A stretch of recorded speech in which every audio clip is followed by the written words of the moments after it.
अब हमने blogger.com का इंटरफेस भी देख लिया और ये भी देख लिया कि ब्लॉग बनता किस तरीके से है। और कुछ चंद टिप्स मैंने आपको पिछले सेशंस के अंदर भी दे दी कि ब्लॉग्स बनाते हुए कौन-कौन सी ऐसी चीज़ें हैं कि जिसका ख्याल आपने रखना है। लेकिन इसके अलावा जब भी आप फ्रीलांसिंग की जॉब कर रहे हैं ब्लॉग्स के related, there are few things very important to consider. और उन इंपॉर्टेंट थिंग्स को कंसिडर के बारे में आज मैं इस सेशन के अंदर बात करूंगा।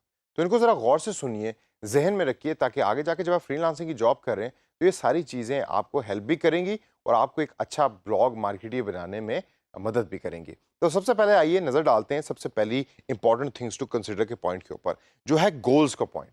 जब भी आप कोई भी ब्लॉग बना रहे हैं तो मेक श्योर करें कि जो क्लाइंट है आपका फ्रीलांसिंग मार्केट प्लेस पे, वो आपको गोल एग्जैक्टली और सही तरीके से स्पेसिफिक अंदाज में आपको बताए कि मेरे ब्लॉग्स के गोल क्या हैं। अगर आपको गोल्स का आइडिया नहीं है कि इस ब्लॉग को बनाने के गोल्स क्या हैं, तो आप कभी भी एक अच्छे ब्लॉग मार्केटर नहीं बन सकते। फॉर एग्जांपल, गोल्स में कौन कौन से ऐसे गोल्स हैं जो मोस्ट कॉमन है और फ्रीलांसिंग दुनिया में आपको अक्सर वो मिलते हैं। Number one and the most important one is lead generation, या लीड एंड कन्वर्टिंग लीड्स का एक गोल होता है कि जो फ्रीलांसिंग दुनिया में बड़ा ही पॉपुलर है।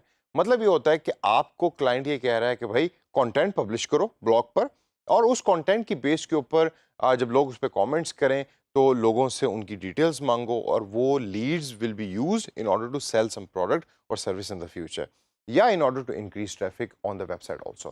तो एक तो ये बहुत मोस्ट कॉमन गोल है। इसके अलावा अवेयरनेस का भी है कि हम अपना ब्लॉग बनाना चाह रहा हूँ मैं कि उसके थ्रू मेरी प्रोडक्ट या सर्विस की अवेयरनेस बढ़े। या उसके अलावा कस्टमर इनसाइट्स का एक गोल है, या कस्टमर सपोर्ट का। अक्सर कंपनीज ये होती हैं कि वो कहती हैं कि हमारा गोल ये है कि हम एक ऐसा प्लेटफॉर्म बना दें कि जहां हमारा यूज़र आए और स्पोर्ट रिलेटेड जितनी भी चीज़ें हैं वो सारी की सारी उधर आकर उसके बारे में सवालों के जवाबात को तलाश करे और हमारे साथ इंटरेक्ट करे।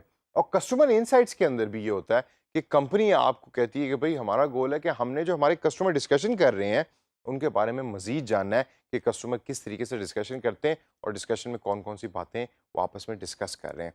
तो ये 4 गोल्स ऐसे हैं कि जो मोस्ट कॉमन है फ्रीलांसिंग दुनिया के अंदर। तो क्लाइंट से स्पेसिफिकली पूछिए कि भाई आपके ब्लॉग का गोल है क्या? ये आपको मदद करेगा एक अच्छा ब्लॉग मार्केटर बनने में। Second most important thing, what does the audience want?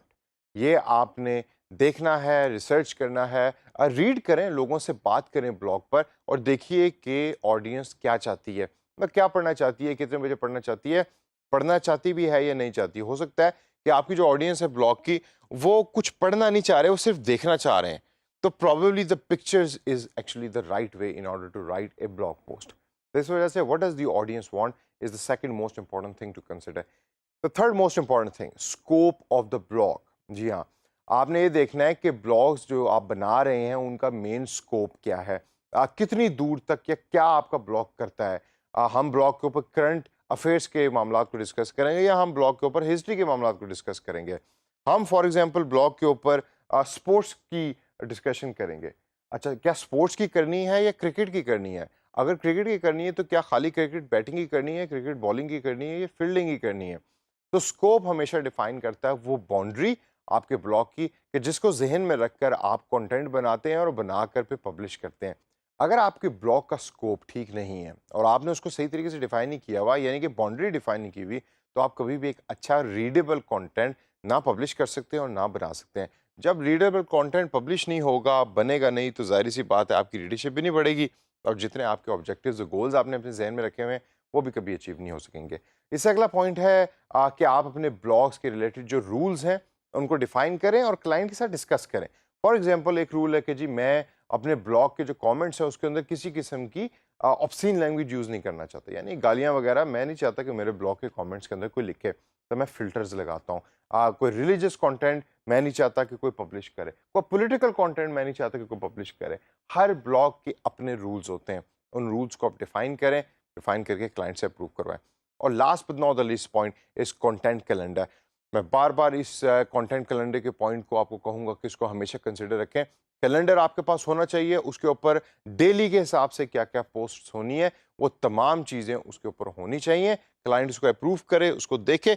आप उसको लिख बेशक बाद में सकते हैं, लेकिन at least title of the blog जो है, जो पोस्ट है, वो उसके ऊपर कैलेंडर पे आ रहा होना चाहिए, ताकि जो आपका क्लाइंट है उसको पता हो कि आप क्या पोस्ट करने जा रहे हैं। तो दोस्तों, ये थे वो चंद पॉइंट कि जो हमने आज देखे कि एक अच्छा ब्लॉग मार्केटियर बनने के लिए आपको हमेशा कंसिडर करने पड़ते हैं। इन पॉइंट्स को आप जहन में रखें और जब नेक्स्ट टाइम आप ब्लॉग काम शुरू करने लगें, अपना ब्लॉग बनाने लगें, तो ये वो सारी चीज़ें हैं कि जो आपको बड़ी मदद करेंगी एक अच्छा ब्लॉग मार्केटियर बनने के लिए।